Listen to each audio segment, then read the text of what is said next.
And hi, everybody.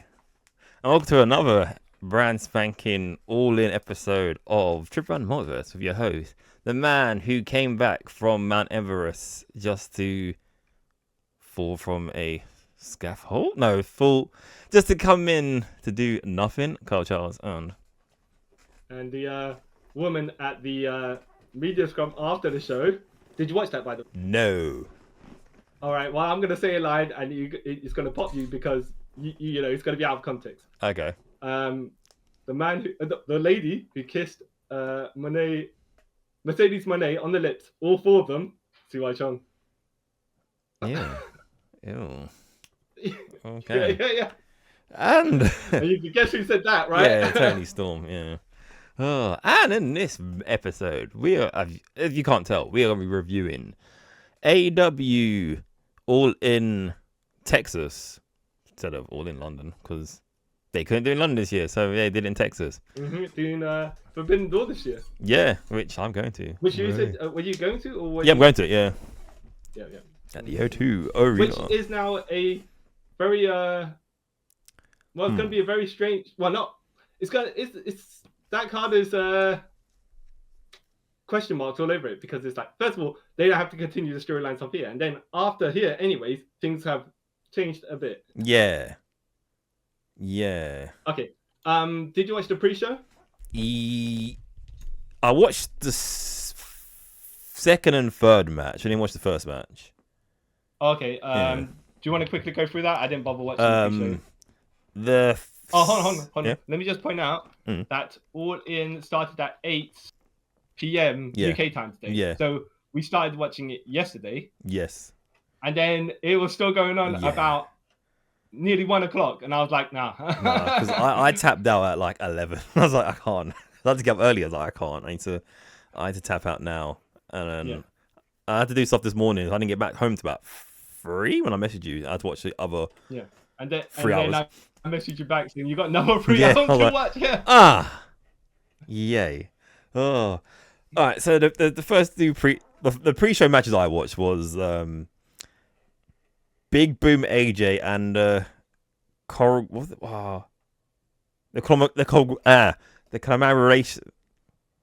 conglomeration. There we go. Come great. I know what you mean. Them. I can't pronounce it. He reunited for one night against the Don Callis family. And that was okay. We're just we can put people. Everyone's get money, so we're gonna put as much people as we can on this card. So yeah. Yeah. It was all right match. Rocky Romero took the pin, so saying something. Then the third match was FTR versus the Outrunners. That match was pretty. I enjoyed that match. Obviously, FTR won with the Shat Machine, so yeah, it was all right. Yeah. Were you puzzled that FTR was not on the main show, or were you like, it makes sense? I was at first. Then I kind of like think about how everything's going. I was like, oh, it don't really need to be. But then they could have put him in the tag team match. But then what happens later on wouldn't make sense. So I was like, okay. All right. Onto the main card. The Ops. Wait, it's the AEW Trios title. The Ops, which is Shibata, Smojo, and Powerhouse versus Death Riders. Yeah. Which is Claudio Costinoli. And Willa Yuta and Gabe Kidd, who is at the same time is not a Death Rider. Yeah, he's a hired mercenary because he wants to destroy AEW. Yeah, isn't he the IWTV Global Champion as well? Yeah. Which they didn't highlight. Yeah, which I kind of get. Don't need to. Even they could have though because you got Forbidden Door coming up, so you should kind of like highlight. That's what I was going to say. Yeah. So this to me should have been this could have been a pre-show match and that'd have been all right, you know. Not knocking it, but I feel it's gonna sound really bad. I feel like this match didn't need. Actually, I get it because last year they had a trios match for the titles, and that's when Pac-Man won. But obviously because it was in England, that's why he won. But yeah, it's like, did this really need to happen? Oh yeah, but then I get it in a way because then it kind of feeds into bits we'll talk about in a minute that kind of put certain people off of the card, so to help to make the main event more dramatic. Yeah, so I kind of get it. Yeah. But, So nothing much happened. Well, so the AEW so the champions won. Yep. And then anything of significance is that Smojo got attacked afterwards, and they put the chair and stomped it. Yeah, that's really it. And then he had to go out in a stretcher. But there was something. There was a bit I missed because I looked away for a second. It was apparently Hobbs did some move that no one's really seen before in the corner, and commentary was like, "Oh yeah, never seen something like that done before." And I was like, "Okay, cool. They're gonna show a replay." Never showed a replay. And I just couldn't be bothered to go back and look for it myself because like it's already going to like take out half my day, so I'm not going to do it.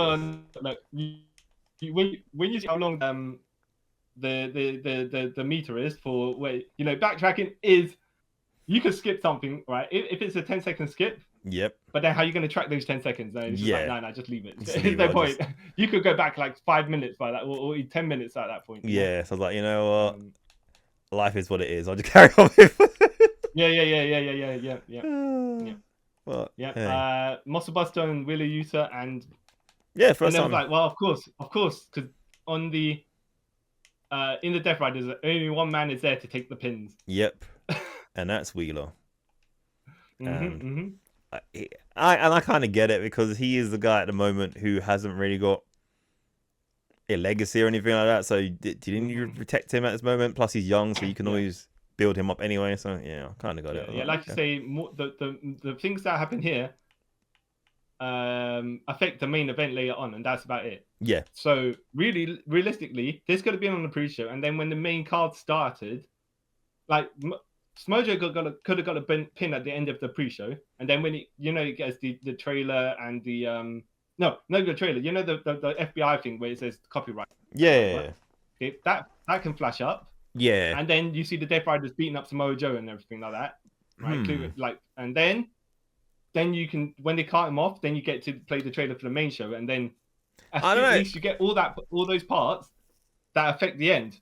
But rather than having a in my opinion, even I kind of contradict myself on what I say. This match has more relevance of being on this card than it's gonna sound really bad, than like the actual tag team title match. What was the point of it? Yes. Yeah. Yes. No, but you are right there. In a sense, I know it's a 6-hour card. Yeah. So we might go through, as we were saying, these matches, what need to be there, what needn't be there. Yeah. And I think the upper limit for a card should be, I say 4.5 hours.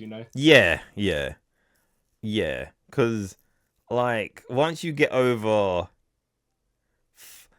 4 hours, it's just like you're dying. And I will say also, the main meat of this card happens probably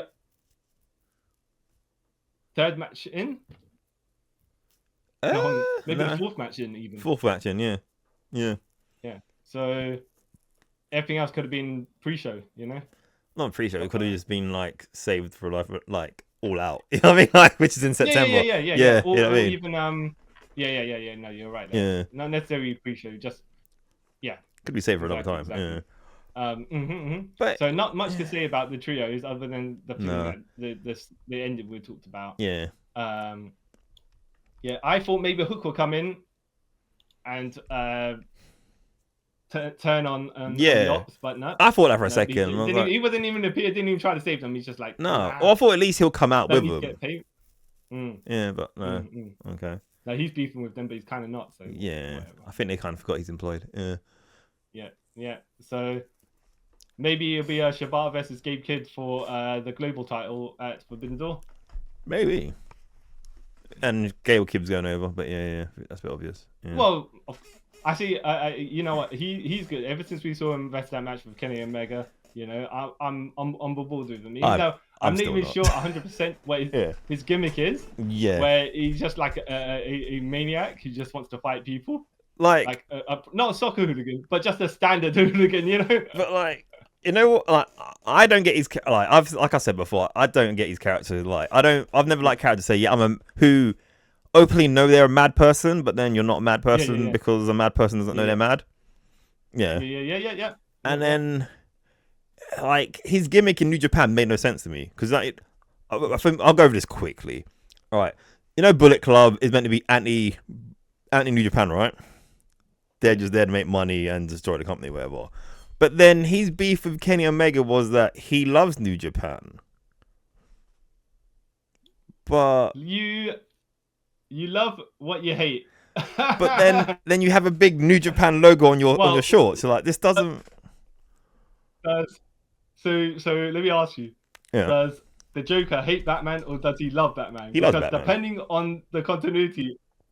Yeah, he loves Batman. Like, he knows about Batman, he's nothing. Yeah. You can't live without Batman, right? Yeah. But he wants to kill Batman, so it looks like he hates Batman, right? But I don't think Last Kid and New Japan. I always thought like Joker would, if he did, he wouldn't kill Batman because then what's he got? Well, if you read, but it depends on the continuity. I'm sure you'll. Yeah, well, if you read the storyline going insane where he actually does kill, he believes he kills Batman. Yeah. He just stops being crazy. Yeah.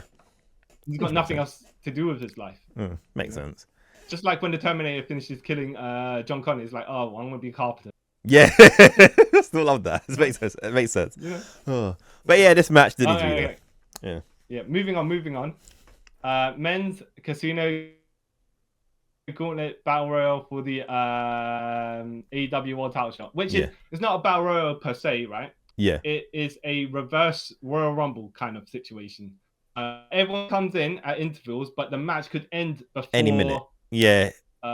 You end up coming in. Yeah. Yeah, exactly. Which is why I find it's kind of good because in that situation, you'd like to make sure that you are the people coming in first. Yeah, and it makes it more unpredictable. Yeah, which I kind of like. Even though, like, it can long out the match, but it's still it's a smart idea. Yeah, I enjoy it. Yeah. The only thing of significance. Sorry. No, I didn't say anything. No. I was going to say the only thing of super significance is that MJF was in this match. Kanishige Takeshita was in this match. Yeah. Mystico was in this match. Bandido, the Ring of Honor World Champion, was in this match. Yeah. So, which, by the way, Bandido and Kanishige Takeshita had a really good Ring of Honor match. But I didn't watch it, but I heard it's really I heard it really good. Highlights and clips. For a minute, maybe thought I might go and watch it, but I was like, I'm not going to. Yeah. But you didn't. I thought, Takeshi's going to win then. Yeah, same here. Because of his push, right? Yeah. Why would he? How could he lose? But the way he lost was like a one of those pins which didn't hurt him. Yeah. In the slightest, coming out of it. Like, oh, okay. You know what? Fine. Yeah, I was kind of. He's got his other rivalries coming up. So. But then. And Koibushi was in this. Yeah.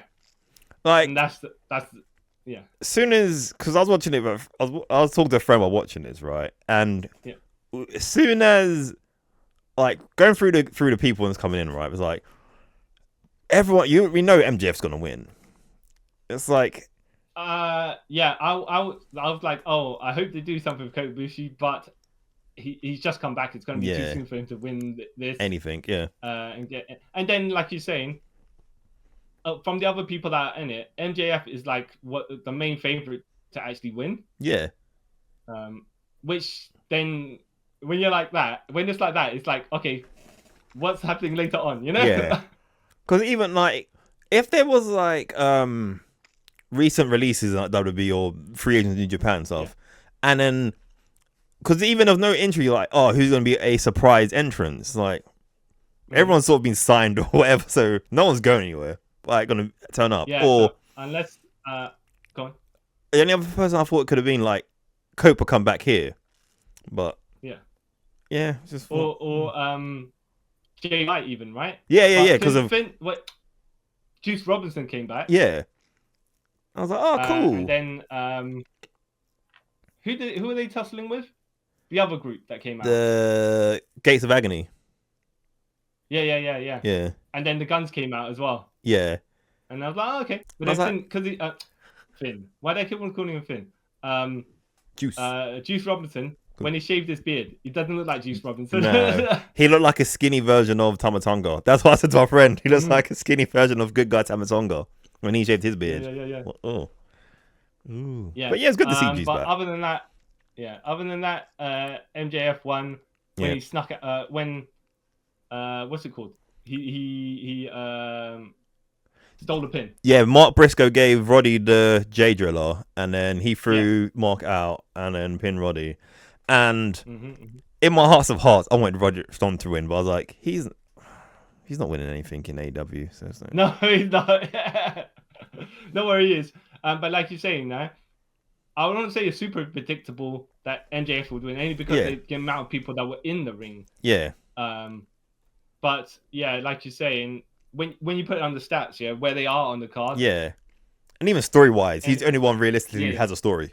Exactly. Everyone in there, everyone else is in there to be in there, right? Yeah. Yep. Yeah. But hey, and the only reason you might think MJF might not win is because he's with the Hurt Syndicate. Yeah.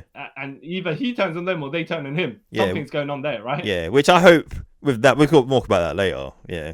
But I reckon he might get the title shot first. Yeah. Maybe even win the title before they have to turn or something like that. Yeah. But I have a theory about that, which I'll go into later. And okay.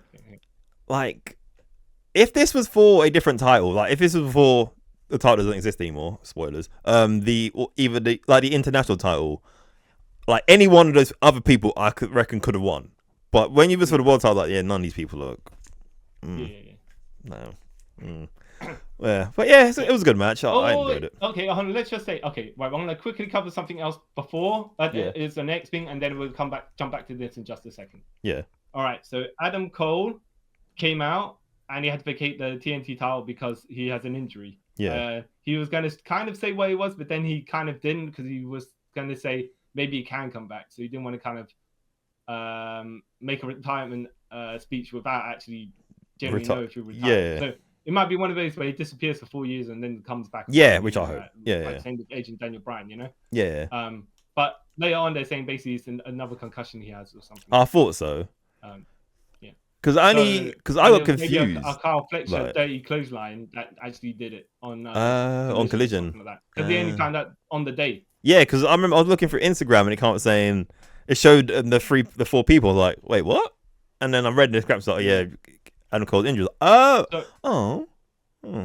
So if this men's casino gauntlet battle royal thing was for a world title shot, but also for the vacant TNT title, then like a lot of people could have been able to win, But I don't know if they'll do that. Like a title shot. No, I'm just saying, like if they did, if they swapped the like scrap you like winning a title shot. Whoever wins this battle royal gets the title. Then any one of them could have won. Yeah, even Beast Mortos. Yeah. There's no shade on him, but yeah. But there's not. I don't think there's much to say about that particular battle royal. Though the ladies one was actually much better. I was about to say that it's much better. and shorter. Yeah, and shorter. Look at the time. So TNT. Vacant TNT championship match. Yeah. Daniel Garcia, Dustin Rhodes, Sammy Guevara, and Kyle Fletcher. Now, I was thinking Kyle Fletcher, right? I did for a second. He was feuding with what's his name? Yeah. So I thought for a second. I was like, he will get it sooner or later. And he'll beat Dustin for it. Oh, spoilers. Anyway, no. Yeah. Because I thought he was going to beat Adam Cole for it anyways. I don't know. Well, Kyle Fletcher not being Adam Cole. Yeah. I think Cole would have won this one, and they had a rematch, and I think that's when Fletcher would have won. Yeah. Maybe that's why. Yeah. But he's lined up for a title. Win at some point. Yeah. Yeah. But go on, you saying? I thought for a second though, after Adam Cole did his speech, right, and then he's walking down the ramp, and then Daniel Garcia comes out, and they had that long hug. Yeah. I thought, he's gonna win, isn't he? I thought, it gave me that little like, okay. Yeah. But then, this match.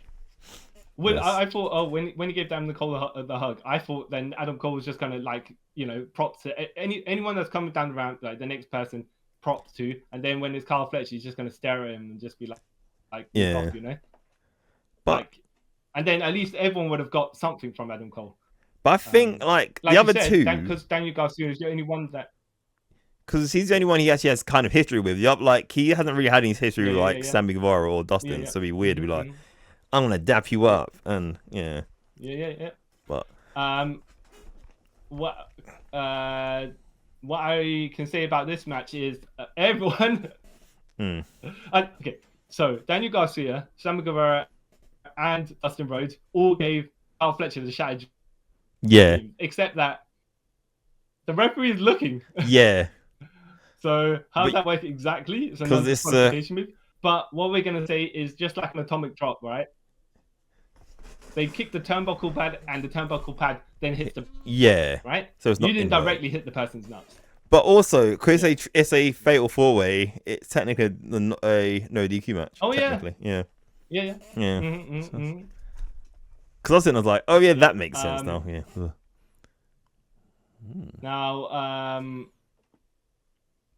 Dustin ended up winning, reverse, kind of rolling up a sharpshooter. Yeah. And the way that he won, is like, did he even know that he was supposed to win? Yeah, because it looks like a triangle, and you know. But then what's good, because it's like, well, not that they shot on anything like that. Yeah. But he just like made it look more authentic. Yeah. And because even Sammy Guevara, how he sold it is like.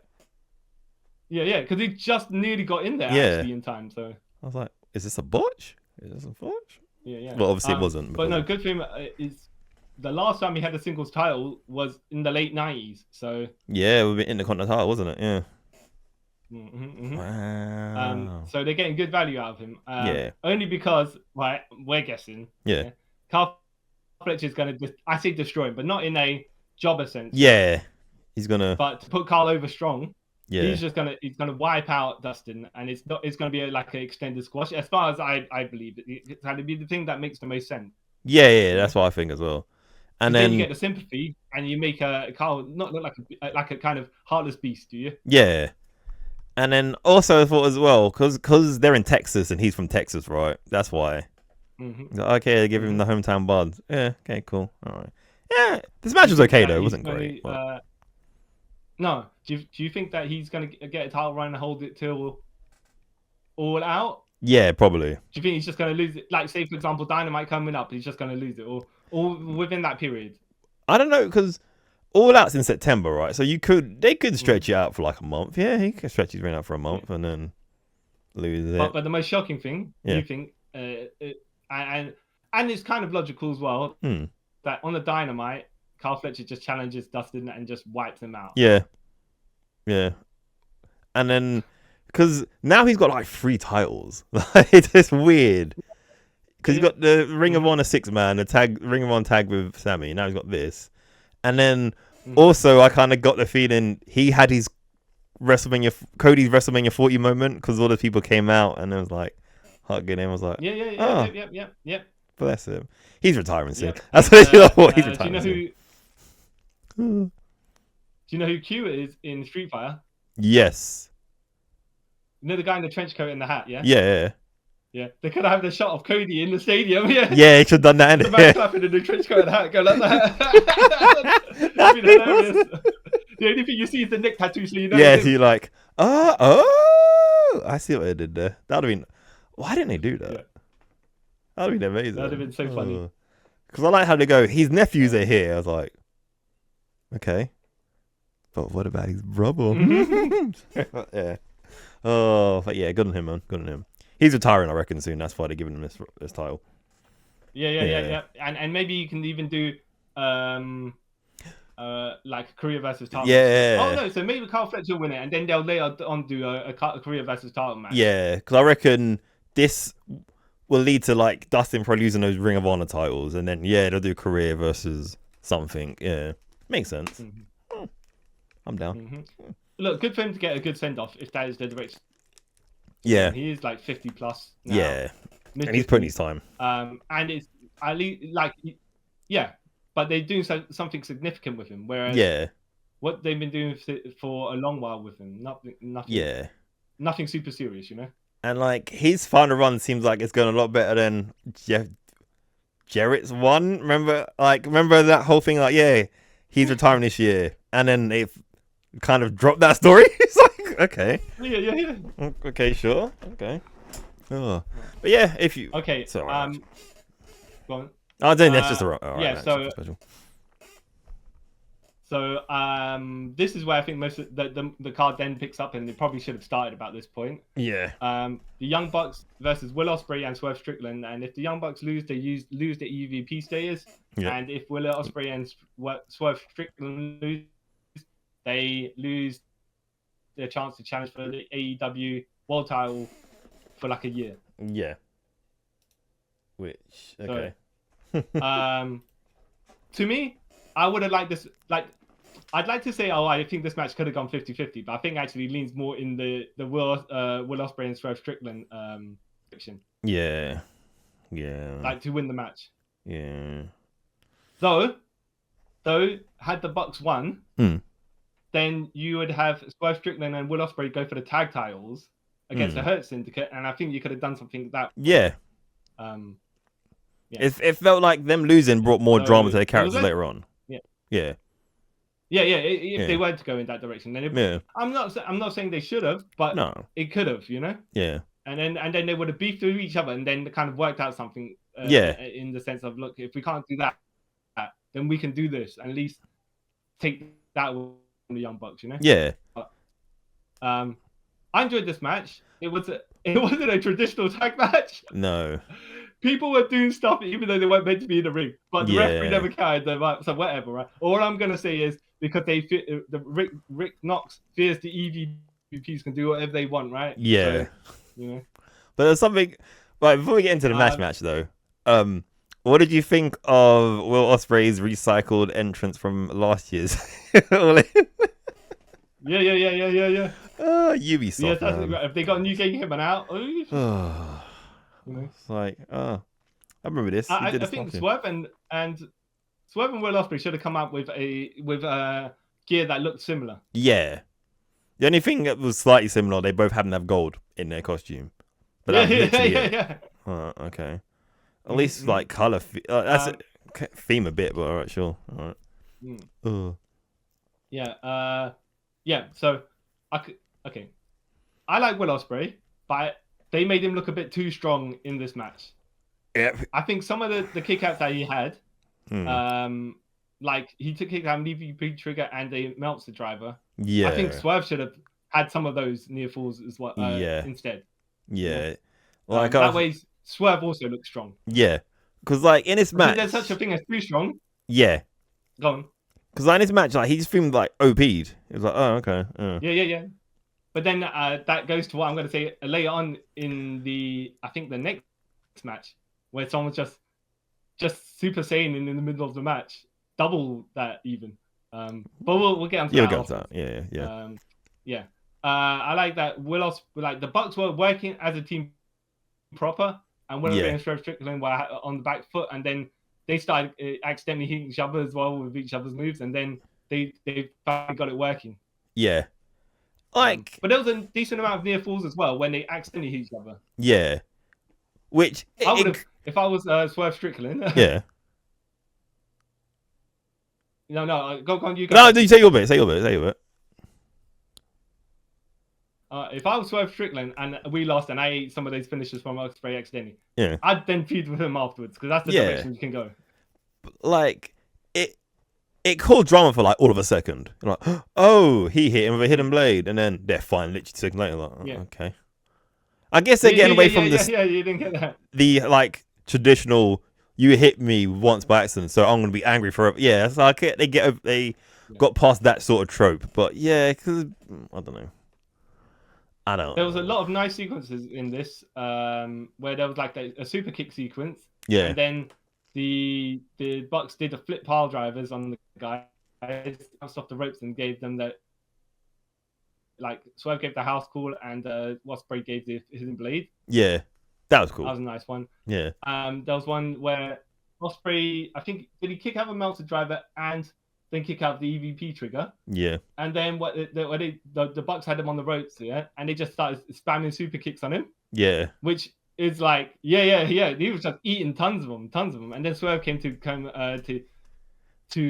get in the way and take some more of them super kicks as well. Yeah, like, then he's saying up. Yeah. The like, Yeah. Yeah. Which kind of made sense. Made sense, yeah. And then but no, I really I enjoyed this match. Do you think you didn't enjoy it so much, or? No, I didn't enjoy the match. Like, you would have. Yeah. The only thing I was saying, like before, like me personally, I feel like the Bucks should have won because it's a problem I have in wrestling in general. But then sometimes my hypocrisy kicks in. Like, it's fine. Where like a kind of thrown together tag team will be a well-established tag team. You're like, okay. Yeah. Yes, that's my thing. I'd like to say, oh, this is a 50-50, but because Will Ospreay and Swerve Strickland are really high at the top of the card, with their pushes as well, then the Bucks losing were kind of, I don't want to say, it was like, I'd say for the guys 60-40 to win. Yeah.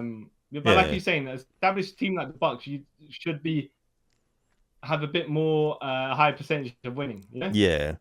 And like I think there was actually a decent amount of storylines. Yeah, it was still good storyline. Yeah. Hang on. No, I said you go on. Oh, sorry. Like, I feel that the Bucks should not. It's like I think we spoke about this before. Wrestlers should be able to kick out of their finishes getting done to them because they've mastered that move. So they should be able to like. So when he did the Swerve Stomp into the tombstone, I was like, okay. Yeah, I was like, still the same. Well, you should have kicked out. But yeah, whatever. But there was a cool sequence where Ospreay had one of the Bucks up, and then Swerve did a stomp, and then he did the Stormbreaker. I thought that was pretty cool. Like, that's a innovative sort of thing. All right. But, I think if it wasn't like they saying, oh, the guys can't challenge, no. I feel like if there was a decent amount of, I think the stakes were too high on one end. Yes. Which then made me think that, But then again, if they did the other stake, if they said the stakes were the Bucks lose the EVP titles and Swerve and Ospreay gain them, that's even it's even more of a tip the scales, Yeah. I did, by the way, buy some of the near falls, right? Yeah, same. In the sense that I was like, oh, you know what? If these guys lose, they can challenge the Hurt Syndicate. Yeah. And I'd have been all right with that, Yeah. But a year is probably too long. I mean, if they said, oh, you guys, if they said, if you guys lose this match, you can't challenge the holder of the title after this pay-per-view. Right? Because then that leads to the main event going a 50-50 way. Yeah. And that means they're out of title contention. The singles title contention even, right? But, for extended period of time. But then they can help elevate when you put the tag division together, right? I mean, they've got the Hurt Syndicate, they've got the Young Bucks, FTR, right? Yeah. The Golden Lovers, if they're going to go in that direction. Yeah. Then you got Swerve and Ospreay if they go that way. Another team later on, which will. Yeah, we'll talk about that. Yep. I think so. If they lost if they lost, the tag team division would have been stacked. Yeah, which is not a bad problem to have, but I guess. No, exactly. But yeah, I think I say the right guys won because they're the guys that they're having main event title shots. Sorry. Yeah. No, I'm saying because they're the good guys. That's why they won. Yeah. No. But those two, Will Ospreay and Swerve Strickland, they're the ones getting it. They're the ones getting pushed at the top end of the card. Yeah. With Hangman, and they're the top three getting pushed in the entire of the company. So, if it was, for example, some guys that were slightly lower tier, if it was Kenny and Kota Ibushi, versus the Bucks, and the same stakes were on the line, I could buy Kenny and Kota Ibushi losing. But I could also buy them winning because they were a tag team. Yeah, but that means that the stakes, being 50-50 make a bit more sense. Yeah. Rather than, like you say, it was Rock and Austin, versus the Dudleys, And you're like, okay, well, I could guess who's going to win this. I know who's winning this one, yeah. Doesn't work for me, brother. Yeah. Yeah. Ooh. But yeah, it's a good match. So when it was Rock and Austin... Sorry? No, I was saying, yeah, it was a good match. It was a good match. Well, remember when it was Rock and Austin versus the Outsiders and Hogan, the NWO? Yeah. And you're like, who could win? Because they all got star power. Yeah. And probably Scott Hall's going to take the pin. Yeah. But no, No. Rock took the pin from Hogan because they needed to go to WrestleMania where Rock was going to win. So it made sense. Yeah. But it just... Okay. Go on. I was saying, I just wonder where the Bucks go from here. Yeah. Exactly. But we'll see. Maybe trios. I don't know. We'll see because they kind of aligned themselves with the Death Riders, but they kind of Okada's like, well, you know, like Okada kind of like with the Bucks, but adjacent to the Death Rider stuff. So like he's not in that mess. Yeah. Okada's like, look, man, I can fight anyone. I'm the greatest ever, right? Yeah. You Young Bucks, right? You're cool and everything. Yeah. But when the Death Riders like shaking their fist at you, you're like, oh no, Death Riders, please. Even though you're the EVP, so I'm gonna stand over here. This is beneath you guys. me. You guys are spineless for me. Oh, this was hilarious. Oh, but yeah, good match. Okay, go out and watch it, everyone. Go out and watch it. Yeah. So women's casino gauntlet for AEW Women's World Title shot. Yeah. Yes. Chris Statlander and Megan Bain started, and then I see. Significance of note was Julia Hart came out. Yeah. Who was actually in the Battle Royal. Yeah. And Sky Blue also came out, who is not in the Battle Royal. I say Battle Royal, but you know, the gauntlet match. Yeah. And Sky Blue was just randomly attacking people. And I thought they were just going to take it into a gimmick as part of the match. It's like if someone's in the ring and they're by themselves or they're showing out, whatever, Sky Blue's just come in and attack them. Yeah. Just for the jokes. Because she kept doing it. So did Penelope Ford, but then she was on someone's shoulders, right? And then someone drop kicked her off of someone's shoulders, and then we never saw her again. Yeah. And they end up getting chased out by Harley Cameron. Yeah. Well. In her cat what was mask? funny as well. Yeah. Sky Blue, because she was interfering in the match so much, Mina Shinokawa came in. Oh yeah. And put in a figure four, and Sky Blue tapped, but it didn't matter. No, because she's not in the match. Oh. Yeah, and I think at some point Sky Blue was getting attacked as well, and she was in an extra chair position, and the ref was still telling her to get out of the match. Yeah. And then the commentator was like, "What's she gonna do? Teleport out of the match?" Yeah. And I was like, "Oh yeah, well." It's true. Okay. What is she gonna do? And then Go on.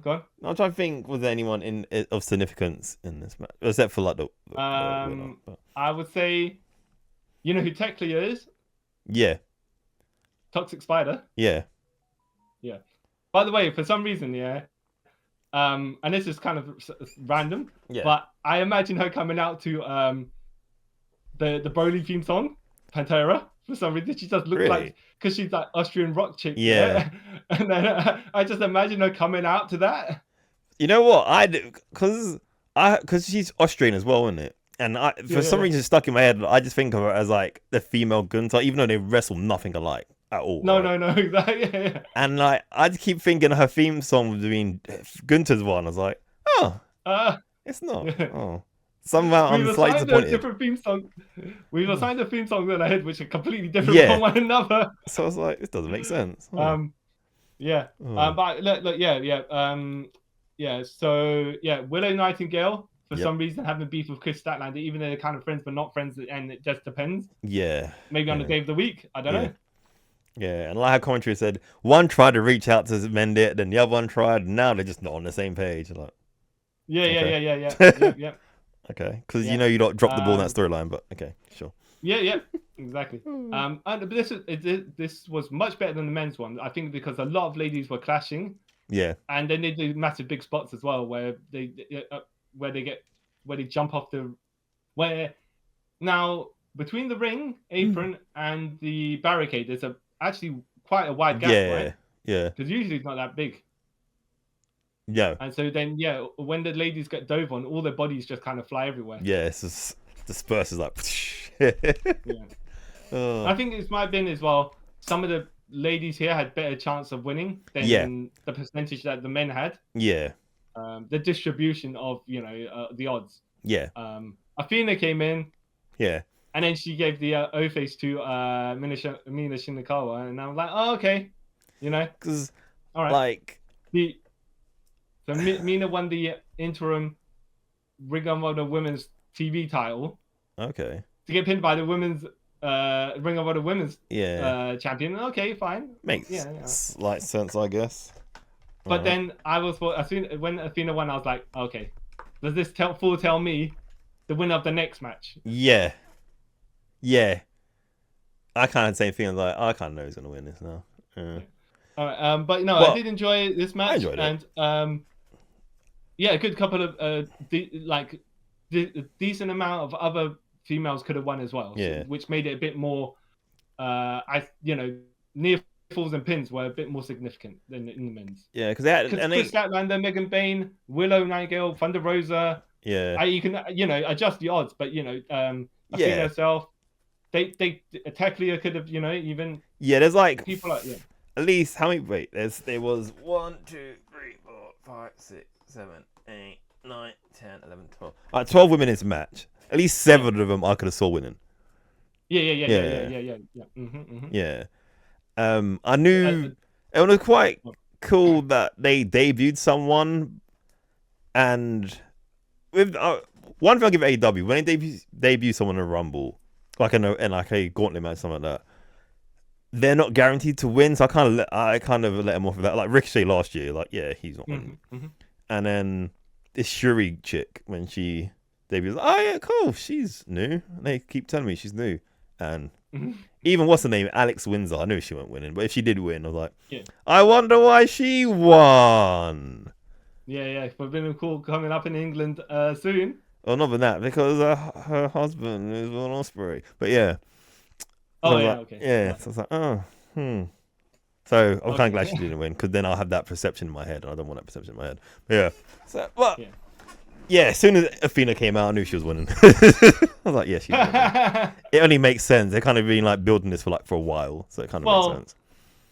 Yeah. And and once she won, like you're saying, like when she's in there, you're like, okay. And then when she wins, you're like, right. What have you done? What have you done to the next match? Maybe the next match should have went before this one. Yeah. And then even though then gone. No, I'm saying like when we get to the next match, we'll talk about that a bit more. But it's good that finally they may get Athena off of Ring of Honor and actually have people see her matches. No like disrespect, but how many people watch Ring of Honor? You know what I mean? So it's she's like one of the best women wrestlers out there. So it's kind of like weird that you just have her on the show that not many people watch. But but yeah, good match. I prefer it over the men's one. Yeah. It's because a decent amount of the ladies are in title contention for either the TBS title or the world title. Yeah. And they have a decent amount of credibility as well, where they could have won and you'd have been like, yeah, that makes sense to me. Yeah. Yeah. So, women's world title match. No, that's not what's next. No, that's not what's next. That's not. That means the stuff we just said before about the next match. Unless you're gonna have the Athena versus the Hurt Syndicate by herself, right? Or she joins them. I don't know. Yeah. Oh well, they go to that direction where they're calling it it'll be the Nation of Domination again, right? Yeah. But not really. Not really. Because MJF is in there, so they won't be going in that direction. Nope. No, if it's the Hurt Syndicate and they beat up the only white guy there. Yeah, that's a hate crime. Yeah. No, he's Jewish as well. Yeah, it's a double hate crime. Yeah. But then, then because he's Jewish, they could technically could do the Nation of Domination because it's like they're all multi-ethnic people against the white man. So they can get around it that way. Yeah. All right, tag title match: Hurt Syndicate versus Jet Steve versus Christian Cage and Nick Wayne. Now, like we were saying earlier, this is one of the matches where it didn't need to be where it was on the card. Yeah. Could have been earlier. Anyway, yeah. Should have been later in the card. Earlier in the card, yep. Yeah. Unfortunately, the only thing of significance was the ending. Yeah. And for some reason, even though Christian Cage is doing really good work, yeah, he wasn't like when he was in the match. I didn't see him doing much personally. No. As in, he was there. He was just there. Yeah, I legit forgot he was in the match. Forgot he was in the match. I was like, oh. So FTR outside. Yeah. And foreshadowing. Yeah. Yeah. And I think there was beef with the Hurt Syndicate, and then Christian got shoved into them. Yeah. And then they kind of interfered at the end. Yeah. And Christian got pinned. That was about it, really. Yeah. You know what I mean? Like there was cool bits when like Bobby Lashley and Shelton Benjamin just throwing everyone around because they can. Yeah.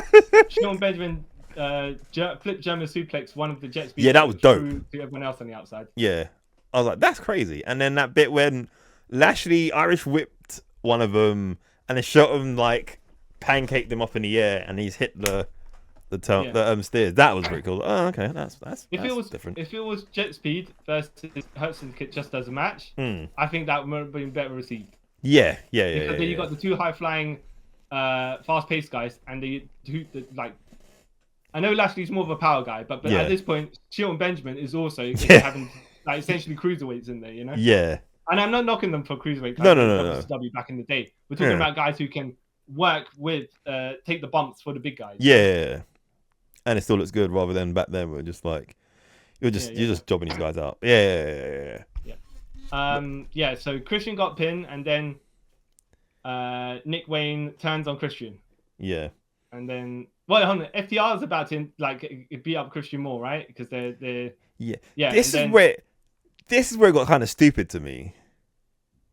Like what comes next doesn't make it made sense, but for them to get this point was stupid because all right, Christian got pushed into, not like he hit you on purpose both those times. So why are you beefing with him when you blatantly saw Lashley and Shelton or whoever push him into you guys? But that's heel logic. Heel logic don't work like that. It's not the person who pushed the person into me. It's the person who actually came in contact with me. Yeah. Even though we still had the Will Ospreay, Swerve Strickland versus Young Bucks match where when your tag partner actually accidentally hits you, you still can let the beef slide. You're like, oh, that's fine. It's Camera Life. Yeah. So, okay, sure. Yeah, and then, so they're about to give him a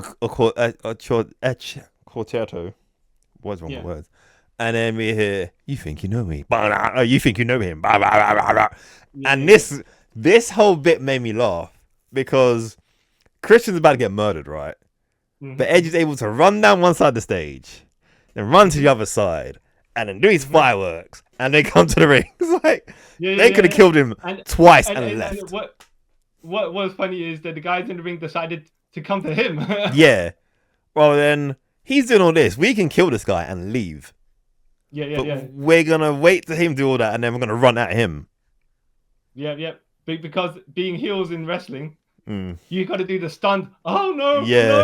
No! I'm shaking in my boots. I can't finish the action that I'm in the middle of doing. Yeah. I've got to react over the top. Even though there's like 5 of us and 1 of him. And he had a barbed wire chair or something like that as well. No, he had his he clears the ring. They run off. Bat, I think Nick Wayne gets done, and what's his name? Kip Sabian. Yeah. Who looked like Lexus King, but not. Yeah, but not. And then he took a awesome, apparently awesome spear, but because the camera work missed it, all you see is him flying. Like, I see a lot of the camera work here was doing, like, at certain points they were doing wide shots. Yeah. Arena wide shots where you're like, okay, but there's something going in the ring. Yeah. There's something going on there. Yeah. You need to pick your, moments, but it's like either a half second too late. Well, no, a couple of seconds too late or a couple of seconds too early. Yeah, like at the main event we'll get to as well. Yeah. Yeah. Like, that's like some of the times I'm like, this is why some people make fun of AEW, because the little things like this, you're like, they miss huge moments. You're like, oh. Okay. Yeah. So Cope comes in, he saves Christian, he gets the mic, he says, go find yourself. I was like, that's so cheesy. And then we're like, I was like, I get it. but The execution was terrible. Yeah. But yeah, like we were saying before about if Will Ospreay and Swerve Strickland lost, Yeah. Edge and Christian will also been in that division as well, so there's Yeah. been a lot of things going on. Yeah. Yeah. But yeah. Which you're saying that you don't think they should have a tag title. I remember back in the day you were thinking maybe they shouldn't have a tag title reign together or something like that. Yeah. But we did counter saying that if Gangrel was with them, David Heath, yeah, they should have a trios tag reign for some reason. Because the trio titles have not been bad. They mean nothing. So it's fine to put it like on like 3 old dudes. You know what I mean? Like the tag titles, like, oh, okay. But interesting way to go because people like they had to face off FTR at some point. Yeah. And how they get in there was the question. Yeah. And it's good that I think for Nick Wayne, that Christian didn't turn on him. They turned on him because he didn't turn on them. They turned on him because then they could be heels. And they're not lost in the babyface shuffle. Yeah. Which makes sense. Because I think originally the plan was that it was meant to be FTR versus Edge and Christian at... Well, sorry, Cope and Christian Cage at All In. But Christian was like, I want to finish up the patriarchy thing first and then, you know... Yeah. Which I get, it makes sense, yeah. You couldn't switch it midway. He's still being a dickhead heel. Yeah. So it makes sense. All out, you get to the point where they're together. Yeah. Yeah. Whether you're going to win or lose, that's a question. Yeah. And then they feud again, but yeah, we'll see. No, do that. They could because once they're back together, do they just want to wipe out FTR and then take a title shot? No. Maybe you take a couple of reps to get in and then continue the feud. You know? Yeah. Best of 5 even, or whatever it's going to be. Yeah, we'll see. We're pretty good. Hopefully, no one. And then you've got Nick Wayne and Kip Sabian also in there. Do whatever. Yeah. Do whatever they need to do. Yeah, they're gonna disappear off of this. Oh, they'll be on Ring of Honor. That's what you think, right? That's what you think, and you're probably not wrong. They probably end up in Ring of Honor. If I'm honest, that's what's gonna happen. Well, he's already a Ring of Honor TV title champion, so they're gonna push them over there. Well, and he went to do the Best of Super Juniors as well. So yeah, he did. If they do something with Nick Wayne, as in get rid of him on AEW TV for a bit, he can do his stuff in other organizations and then eventually come back. You know? Yeah, when he's older. Well, not older. No, you know, like sometimes you need to like because they've got contacts with other companies. You can step away for a bit and then come back and do stuff. Yeah, like because think about it, he's only like 20, I think, at this point. Yeah. He's got time. So even like what they did with Jack Perry, where he went to New Japan for an extended period of time and then came back. It's like a month. Maybe it wasn't actually long. It's like a month. Ring of Honor for a little bit. You know? Well, Ring of Honor is technically still AEW, but yeah. But it kind of is. Yeah. But it's like it's their alternate continuity, except that it can cross over. Yeah. So it was an alright match. They need to be that? No. Right. AEW Women's World Title match: Timeless Toni Storm champion versus Mercedes Moné. And going in this, I was like, yeah. Well, Athena got beef with one of these women in particular. So, yeah. Well, except that's not what happened. No. Well, I will say I enjoyed 9% of this match. I did enjoy. Okay. I didn't mind the kick out of the Storm Zero the first time around, and Toni Storm took a money maker, right? And I was like, oh, she should probably kick out this one. Actually, I thought she was going to reach the ropes the way that she was. Her arm was so close to it, but she managed a clean kick out of it, and I was like, okay. Now it's now where's it going? You know. It went to the end. And then later on, when Toni Storm did 3 Storm Zeros in a row, and then Mercedes kicked out, and I was like, all right, well, I guess now I know exactly where this is going, right? Yeah. You know, it's like Moné got hit with the Storm Zeros, and she charged up for some reason, right? Yeah. To Super Saiyan level 3 because she had managed to absorb all those abilities. Yeah. And then she managed to get an advantage, and the match still kept on going, like another 5 minutes after that. And then Toni Storm caught her at the top and gave her a top rope Storm Zero. Yeah. and got a pin. I was like, oh, okay. And to be fair, it makes sense because after your neck is getting wrecked after all these fights. However, I mean, as good as it was, and I did like it, I would have switched the finish a little bit personally. Okay, yeah. I'd have maybe Mercedes do the moneymaker and Tony Storm kick out of it. Yeah. Then Tony Storm takes the top rope Meteora, maybe a top rope backstabber as well, right? And then Mercedes, instead of pinning, she goes to taunt some more, does a little dance. Yeah. She goes to do another top rope Meteora, where then Tony Storm catches her in the top rope Storm Zero, and then they're both down for like a 9 count. Tony Storm makes her way over for the pin. Then Mercedes can kick out, right? Yeah. Tony Storm does the triple Storm Zeros. Yeah. And then she gets the then you can get the pinfall. And then I'd have been like, okay, that makes sense, Yeah, I get that. Rather than take the 3 finishes, still continue the match. And I'm like, all right, well, you look strong, but you look a bit too strong. You're looking at the level of even stronger than Will Ospreay looks strong in the Young Bucks match. Yeah, I guess it's to make. Even though I've always said I don't like the whole like making someone look strong sort of thing. I think it's just stupid. But yeah.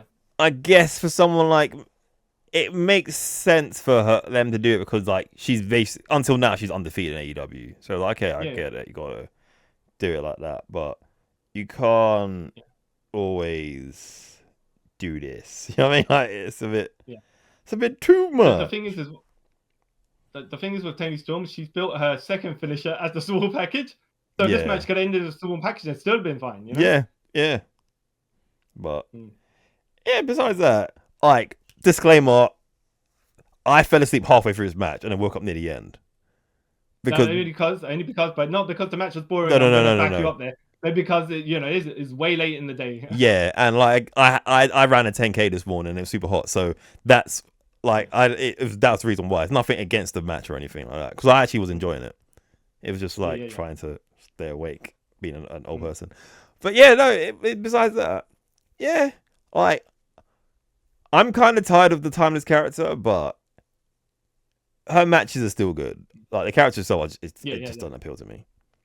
But and I forgot to mention that I did earlier. Yeah.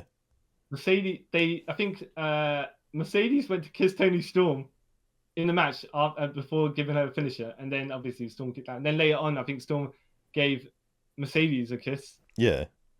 And then gave her the finisher as well. So it all made sense. Yeah. I see. This was really good, except for I think they should have switched around how Toni Storm finished Mercedes. Yeah. But it's interesting. Like, I still think they'll do good stuff with both of them. Yeah, but I say that it's like when Kane took 3 tombstones from the Undertaker, right? Yeah. And then he takes 1 stunner to get finished later on by Stone Cold. I'm like, what? Make it make sense. Yeah. It's like the powers of the dark side apparently nullify each other, except that later on, you take 1 tombstone to get pinned. So, what happened there? You know? So if it took 4 Storm Zeros and a top rope Storm Zero to pin Mercedes, exactly what do you have to do if you're not Toni Storm to win a match? You know? Yeah, this is where they kind of write themselves in like an awkward corner, don't they? Yeah. Mm-hmm. Like, I get it, but what have you done? So it's going to be interesting now, Athena versus Toni Storm. Yeah. Because it's like, right, that's not the direction that we thought you were going in. No. But, Yeah. Do you think Athena will beat Toni Storm? Depends when they do it, because they don't have to cash it. It's not like they're going to cash in at the next main event or whatever. Because or whatever it is. You're right, because it might not be Toni might not be the champion when she cashes in. So yeah, you're right. Yeah. If Mercedes won the title, then I can imagine All Out Athena cashing in. But at that point, Toni, like, do they have? They have about a year until they cash in. Yeah. So. Yeah. I don't think they'll do a Christian Cage situation again. So yeah. Oh yeah. Which was Absolutely. pointless. Yeah. They just need to get it off him, but just put him in the damn match. At that point, it's a triple threat, and it don't matter. Yeah. But no. Okay, so Yeah. Oh, I forgot to mention where Tony Storm, Mercedes. Tony Storm, I think, had Mercedes in the Tombstone. Yeah. No, sorry. Mercedes had Tony Storm in the Tombstone. Tony Storm flipped it over, and then Was that when she kissed? And then she bit her. Oh. I was like, all right, well, okay. I mean, Tony Storm timeless tactics. What can I say? What can you say? Yeah. But it's hilarious how they just. I feel like her character's gonna get them in trouble at some point because of some of the things she says. And like, oh well, in the media scrum, she was using F words here and there. So yeah. Oh, by the way, I think there was Wendy Richter. Yeah. Actually, had her house burned down or something like that, and then people were like, Tony Storm did it as part of the storyline. Yeah. Like not as in they could just say because Tony Storm's been challenging Wendy Richter. So at this point, yeah. Oh yeah. Kayfabe wise, Yeah.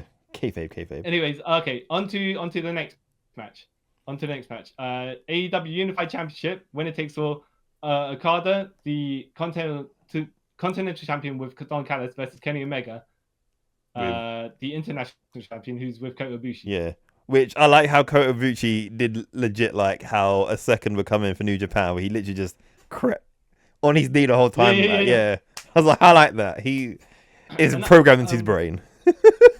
I wonder, like Kenny Omega came out and he was wearing. I was like, what's the stuff he's wearing? It was like Doomsday, where he had this bone protrusions on his shoulder and the gauntlets, and I was like, but surely he's not cosplaying as Doomsday because that makes no sense. No. Then I thought it might have been from Monster Hunter, right? But I was like, but then he's come out to like a Final Fantasy theme, so I'm confused. I was like, I'm confused by this, Kenny. This is amazing, but I'm confused. If it was Superman the movie related, because they went to the premiere. Yeah. Like Kenny had a cape, by the way. Did you see it? Yeah. David Corn's had the AEW title. Yeah, just. Yeah. If it was Superman related costume, I'd have been like, okay. Yeah, I get that. Sense, if it was like if it was like a trench coat with the Superman like the Superman legacy, I'll call it that Kingdom Come S sort of thing, then I'd be like, okay, yeah. But it was. No. But yeah, that was weird. But besides that, this match,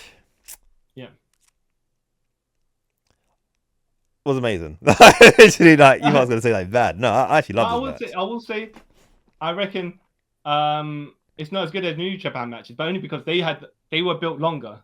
Yeah. They had the time was. I think the first one went 45 minutes. The other one went an hour, and then they had the 30-minute one in the G1. Yeah. So this was about a 30-minute match, but no, and obviously they're old as well. So I'd say it still lived up to the hype, but you can't set your expectations of about 10 years. Yeah. But I feel like this one, story-wise, was better. I mean, like, because obviously I was younger then, so they were like, it was more like rather wrestling than story and wrestling. This one kind of both. So I wouldn't say it's better than like their older matches, but it still was like good enough. Like, okay, this is because sometimes you get that. Oh, these two people wrestled back in the day at a company, and they're like, oh, so they're gonna do a new match, it's gonna be great, and then you're like super disappointed. Yeah. This one was the opposite. Like, oh yeah, no, this is still good. All right, because there were callbacks and history and stuff like that. So but they weren't doing as reckless as they were before. Yeah. And I'll get to that in just a second. But I'm gonna say it's the Shawn Michaels tactic. Like when Shawn Michaels got older, he crafted more psychology into his matches rather than doing stuff because he could do stuff. So everything meant a bit more. But here, they did the top rope dragon suplex. Not like before where Okada landed right on his neck. Yeah. Here they did it like he took it on his shoulder and his face, on his side. Right. Kenny went, and the way that Kenny went was not straight back. He kind of went in a sideways, right, to give Okada space to land behind him. So they're both going to land as safely as possible in the move. Not like last time where they just nearly killed Okada. Killed each other, and that'd have been really awkward watching the murder on TV. Yeah. Nice callbacks and stuff like that. One wing danger. When Kenny hit the one wing danger, I was like, "Oh no, is Okada gonna be is Okada gonna kick out of this?" Yeah. But then you had Don Callis right at the edge of the screen. The referee, he pulled out the referee and I was like, oof, Yeah. that was a close one. And then he stomped on him and then he fell over. Yeah. Don Callis is the worst. Yeah. Okada ended up winning this match. Yeah. Kota Ibushi didn't do any interfere. Well, he did interfere, but he didn't really interfere, you know? Yeah. But yeah, and I was surprised. I thought Kenny was going to win, but it makes sense for Okada to win, actually. If you're going to keep him out of the world title contention, why not, you know? I thought I thought Kenny was going to win, but then there was points of it as well, because during the Battle Royale, the Casino Gauntlet match, when Kota came out, they kept to mention, like, he's Kenny's best friend and stuff like that. I was like, yeah, is he going to turn on Kenny? Yeah. But I'm glad he kind of didn't, because I don't think I can handle a Golden Lovers breakup. I think at some point they're going to be heading to Takeshita versus Okada. So Okada winning this makes sense to me. Yeah, makes sense. Makes a lot of sense, yeah. But he held that Continental Championship for over a year.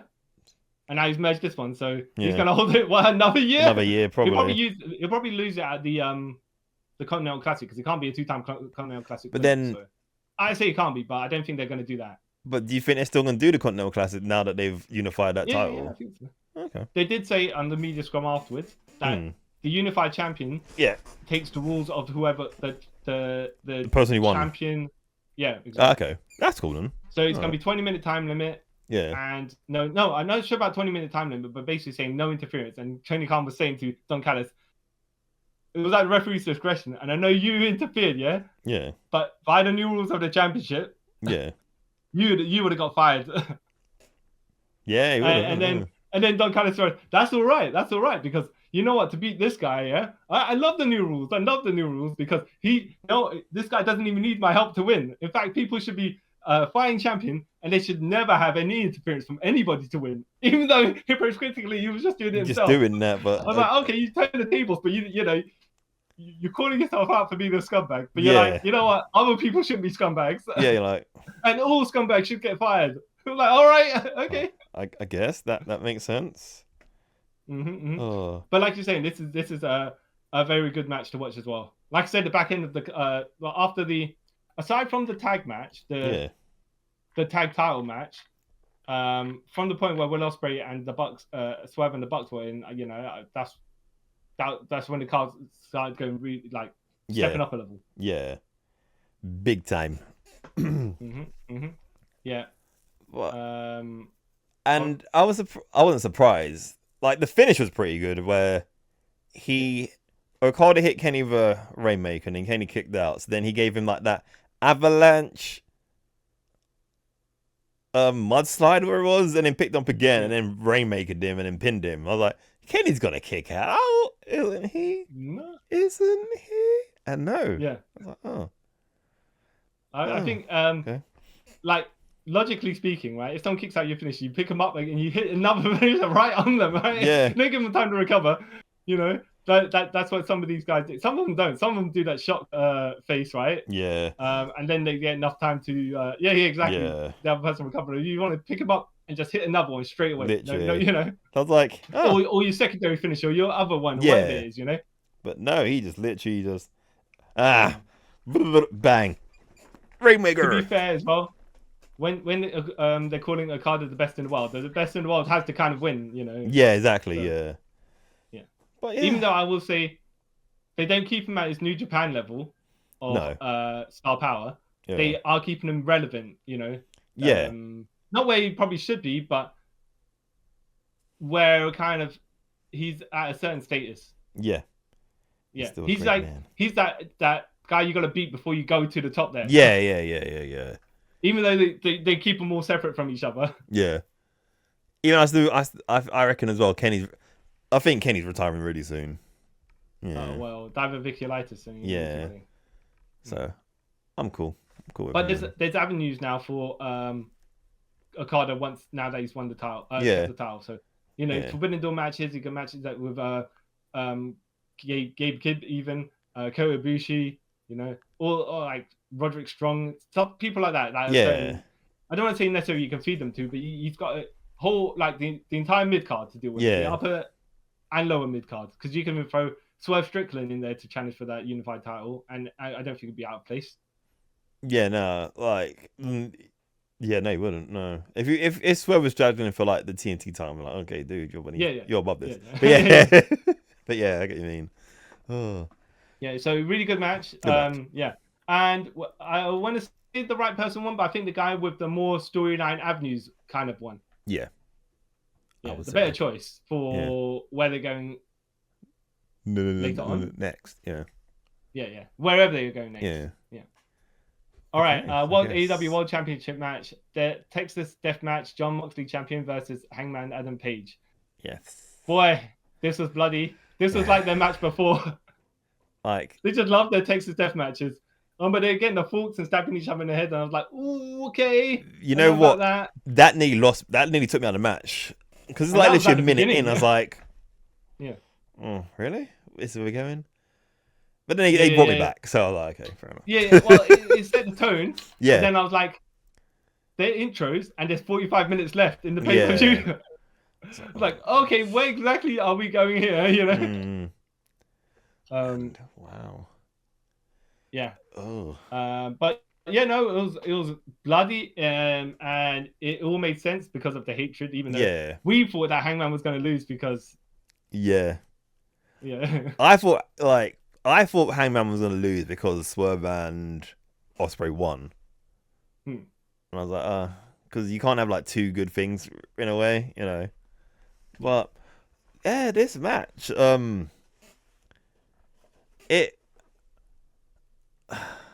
I liked all like the overbooking stuff, like the Death Riders coming out and the Bucks coming out, and a bit of the violence stuff. Some of it I was like, it's a bit too much, but then they wheel it back in, so okay, it's not that bad.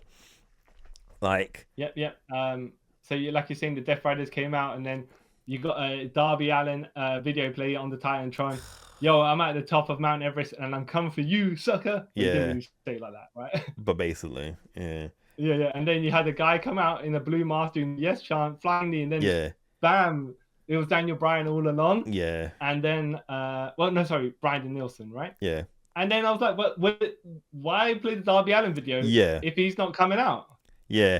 And then he came out 5 minutes later or something like that, right? Like a second. But this is where the camera work messed up as well. Because maybe like a surprise, right? They kind of turned to him trying to abseil down really slowly. And they stayed on it for way too long. Because I don't think I was meant to do it. And then he went back to the ring. I was like... Yeah. This, like you're saying, the camera... This is where you get the wide shot, but... Yeah. No. That, you meant that by hiding the guy. Yeah. So I was like, oh, okay. You kind of spoiled it, surprise. So he come out. Oh, no, before that, though, Ospreay tried to come out, and then he got murdered.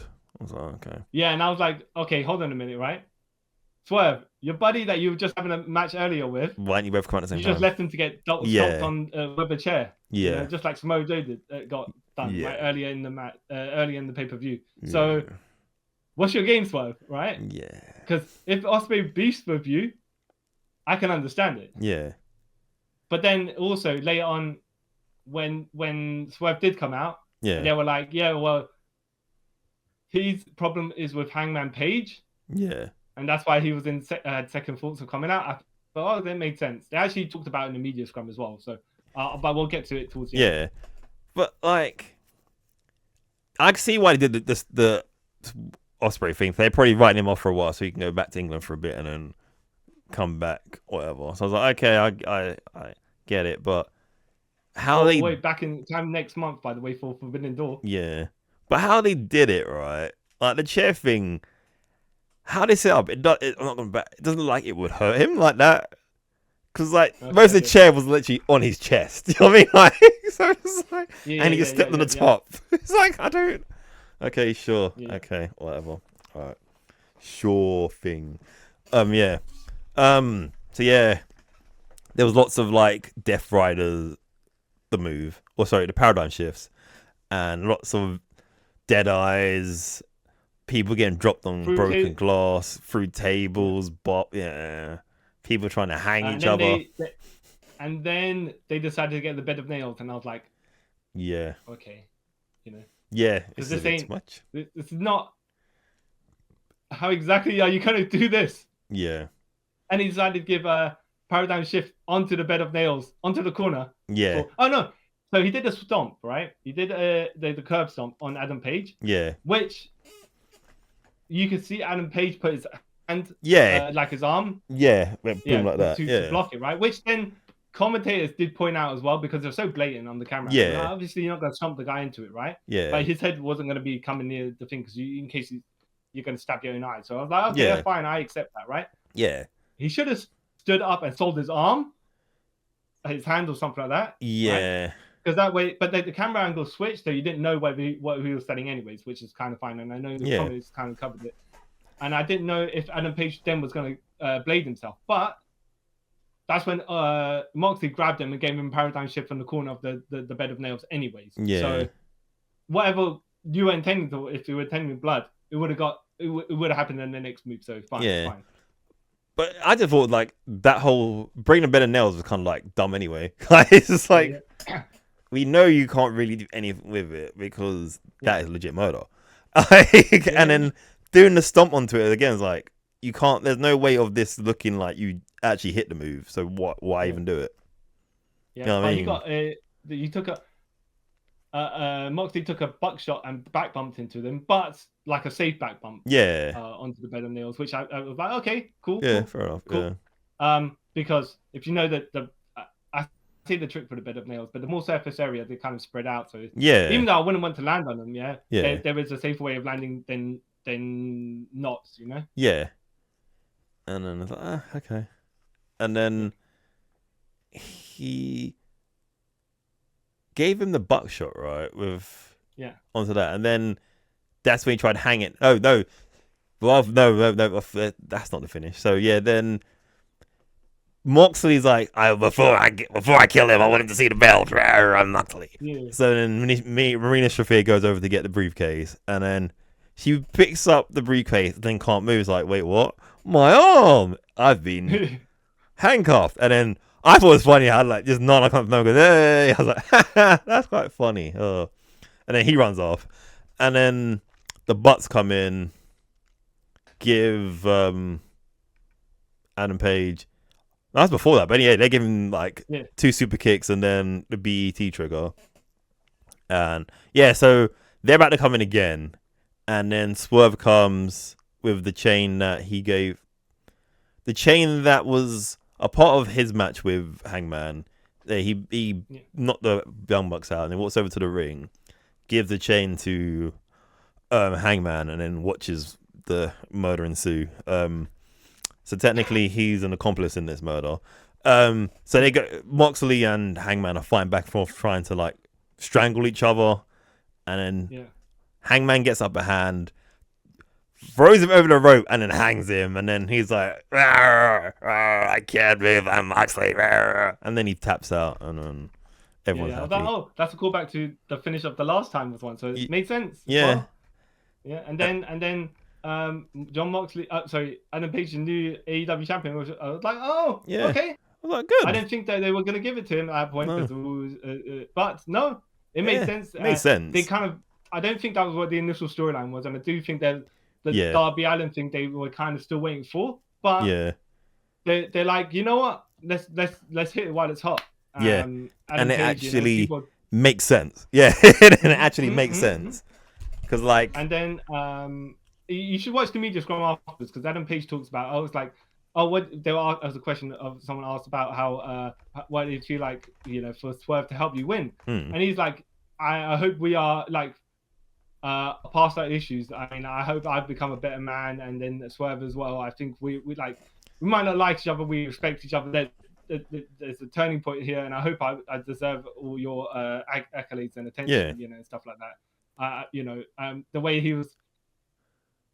You realize how much of a heel he was back in the day. Where him and Swerve would just be like, let's take each other both to hell because we hate each other that much. Yeah. Then it's like, no, they turn a corner somewhere and they're like, you know what?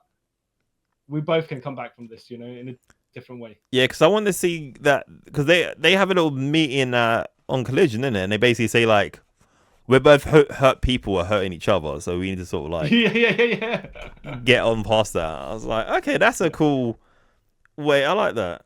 And one sort of thing I'll say I like about both of Hangman's title wins, they felt like feel good moments.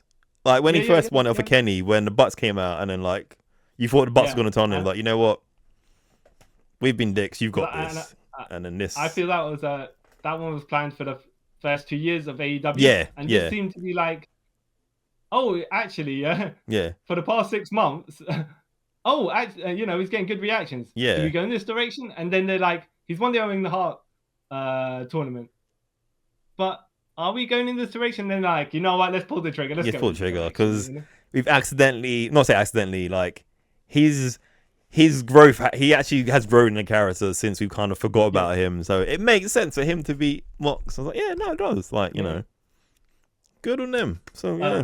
So overall, a really good pay-per-view, just a tad long. Yeah. Well, I say tad long, but maybe 2 hours too long, right? Yeah. And maybe shuffle some of the other matches off to the next pay-per-view, or like Dynamite or something. Like, you didn't need that much.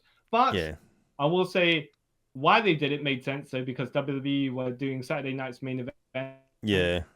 And they were like, oh, we're gonna have Gunther versus Goldberg retirement match. Did you watch that, by the way? Yeah, I only watched like because basically it's like a highlight video of the whole thing on YouTube by WWE. I just watched that. And I was like, oh, okay, didn't miss much.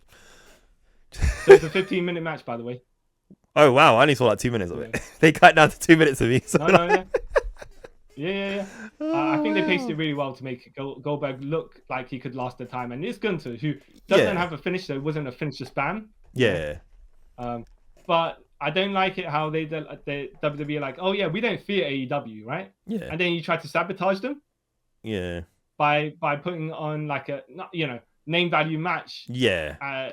That's scummy. It is. Yeah. And then try to split the audience, but then it's like, well, if you're paying whatever you're paying for the pay-per-view, you're gonna watch the pay-per-view because you already paid for it. Yeah. Yeah. And then they put women's the other Evolution, the ladies' Evolution. It's on today. Pay-per-view on as we're recording it. Yeah. Well, Sunday. Yeah. Of corners. Yeah. Which I'll probably watch during the week. Yeah, but then it's just like, why do on the weekend of, you know, I mean, not like if they didn't know that AEW was doing the Saturday, they would have tried to sabotage them on the Sunday. And then if either of those WWE events didn't draw good ratings, they'd be like, oh well, that's because the people aren't a draw, right? But then if they did sabotage AEW, they'd be like, oh yeah, that's because we're so good, you know? Yeah, so, it's that weird, because like I feel like no one really cared about Saturday event, not being bad or anything. But like I feel they did this purposely of Evolution because I don't feel like they want to do it again. So like, okay, if we put it on randomly with like a month build, if that, and then on a weekend and it doesn't do well, then that's our excuse never to do it again. Yeah. Which is, I feel like it's gonna happen. Yeah, which is bad. Yeah. Because then they have the excuse not to do it again. But it's just like, no, the ladies who are in the like in those matches, they're good. So good. Like you, why? But then you sabotage yourself. Yeah. To sabotage someone else, it's just like, well, isn't it all about making money? So why do that? But whatever. Anyways, we won't get into that, right? We won't get into that. Yeah. We'll draw this to a close. Otherwise, we'd start arguing. Shady business tactics, right? Yeah. Which in this day and age. Okay. Yeah. So overall, thumbs up. I say start from the Will Ospreay, Swerve Strickland, Young Bucks tag match. Yeah. Otherwise, you are going to be there for a very long time. Fall asleep like you did, right? Yeah. Which again wasn't because of the match; it's because of my personal life. Yeah, there's nothing to do with the match. But yeah. The men's battle royale. It's not really worth it, if I'm honest. Everything else after that, yeah. And I'm excited to see where AEW goes from here. The Death Rider is going to disappear and then come back individually, and no one's going to notice. Well, I would say probably Darby Allin defeats every single Death Rider. Yeah. To get his title shot at some point, maybe. Or I reckon that Mox and Danielson might win it. Like MJF will probably win off Hangman Page at some point, and then Darby win off Hangman. Yeah, Page. But that could be like, MJF. But that's probably a year from now. Yeah. Like that even. Yeah. Actually, I don't know because I reckon within a year, because that stupid stipulation in the Bucks and Osprey match, that either Swerve or Osprey will win that title at some point within the year. Oh yeah, no, get a title shot necessarily. Don't need to necessarily win it. But, well, yeah. Well, we'll see. Anyways, oh well, look, they could entertain themselves in the tag division and still be fine. Yeah, but then you kind of take away opportunities from the tag teams. Yeah, it sounds that's where you get that weird messy things, isn't it? The tag teams that win, that eventually beat them, get put over massively. Yeah. Whether they can splinter that tag team off to 2 individuals. Yeah. I mean, look what happened to the Acclaim. Neither of them are doing anything. The whole is better than the halves, you know? Yeah. It was approved in that battle royal. We will sign off. Yes. I'm the woman in the match who tapped out, even though I wasn't there in the first place. Suai Chong. And I'm the man who loves to get stabbed in the head with forks. Carl Charles.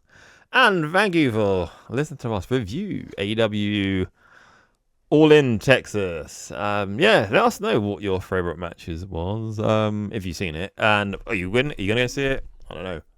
Where do you think AEW is gonna go from here? Because technically, this is their like WrestleMania, so it's kind of like the refresh, or the Marvel jumping on point, as you say, like the point ones, whatever. Yeah, jumping on point of news stories and stuff. So let us know what you think. And don't forget to follow us on Instagram, Twitter, TikTok. Give us a like. Follow us on the YouTubes. Give us a 5-star review if you listen to it on the audio rounds. And until next time, guys, which will probably be very soon, very, very soon. Thank you for taking a trip with us around the multiverse. Bye. Bye. Boo.